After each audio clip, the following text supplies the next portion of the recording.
Nah ini dok, mengenai terapi tahajud, itu kira-kira manfaatnya buat apa aja dok? Ya, tadi kan kita tahu bahwa ada satu siklus hormon di dalam tubuh. Ini perlu sahabat sehat pahami dulu.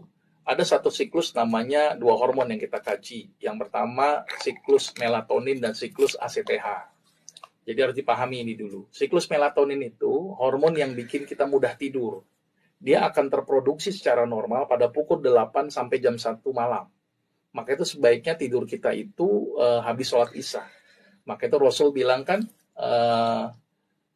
karena yakrahun naum qoblal isya wal haditha ba'daha. Rasul itu tidak suka tidur sebelum isya dan berbincang-bincang sesudahnya. Artinya dalam keadaan waktu Rasul normal gitu ya, habis isya tidur, kecuali memang ada keperluan ya. Berarti menunjukkan kira-kira habis itu jam 8 jam 9 tidur. Nah, di saat itulah melatonin terproduksi. Maka itu kalau bisa kita tidur jam segitu tuh. Makanya kebiasaan begadang sangat buruk. Ya, jadi ingat lagu Roma Irama ya, jangan begadang ya. Nah, tidur tuh, bangunlah di sepertiga malam. Ada satu siklus namanya hormon ACTH. ACTH itu mulai diproduksi jam 1 sampai jam 6 pagi. ACTH akan merangsang kortisol di ginjal. Nah, kortisol ini diperlukan tubuh, tapi kalau berlebihan dampaknya. Jadi apa sih fungsi kortisol? Pertama, menyebabkan peningkatan gula tuh.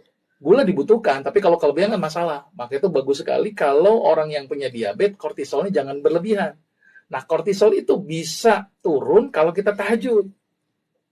Kenapa? Kan tidur tuh, jam 1 bangun. Nah, pada saat itulah aktivitas kita dilakukan proses sujud. Maka kortisol akan turun. Terus tadi fungsi KOR2, kortisol itu tadi untuk merangsang metabolisme. Maka itu orang-orang yang punya kasus hipertensi, kasus gangguan jantung, itu bagus supaya kortisolnya tidak berlebihan dengan tahajud.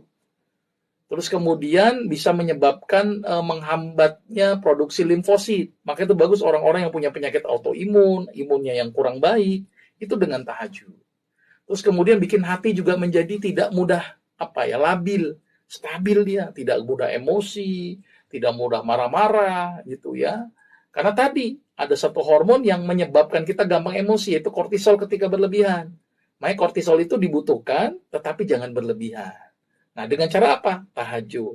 Tahajud tujuannya biar tadi menurunkan kadar kortisol. Dan satu aktivitas dari tahajud yang penting adalah dalam kondisi sujudnya itu. Ya, jadi sujudnya itu yang menyebabkan hentakan dari jantung ke otak, tak, sehingga menyebabkan ACTH jadi turun, ACTH turun jadi kortisol jadi turun. Itu penjelasan singkatnya gitu ya. Tapi kalau nggak salah saya sudah ada juga di YouTube ya, jadi mungkin bisa dikaji lebih dalam. Baik, jadi Ya, manfaat tahajud dari sisi kesehatan itu luar biasa ya dok. ya menurunkan tensi, menurunkan gula, gitu ya, membantu menstabilkan gula, membantu menstabilkan tensi, terus bagus untuk mengurangi resiko bengkak, meningkatkan respon imun, bikin hati juga menjadi tenang, tidak mudah depresi dan euforia. Gitu.